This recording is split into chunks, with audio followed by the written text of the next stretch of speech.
The blame game over the Flint, Michigan water disaster is underway tonight on Capitol Hill.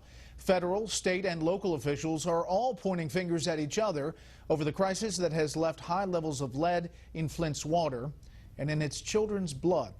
Chief Congressional Correspondent Mike Emanuel has the latest tonight from the Capitol.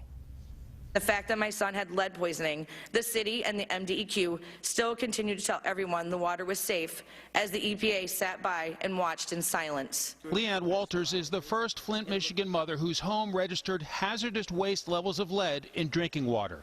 At a hearing before the House Oversight Committee, Chairman Jason Chaffetz blasted Darnell Early, the former emergency manager of Flint, for declining to show up. We're calling on the U.S. Marshals to hunt him down and give him that subpoena. Today we're issuing a new subpoena. He will appear and he will be here to do a deposition later this month. The panel's top Democrat expressed his own outrage as well. Why would they be paying for water that they cannot even use, that is poisoning them? That's not American. As Mr. Chairman said, this is not a third world country.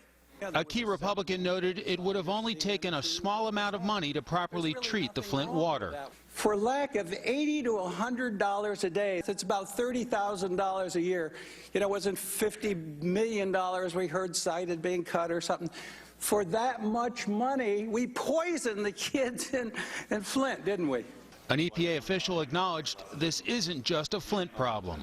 There are drinking water issues across the country that we are monitoring actively and working with our state partners to address. Another Republican ripped Administrator Gina McCarthy for only going to Flint a year after a regional EPA official tested the water. McCarthy tweeted a picture of herself on the scene in Flint.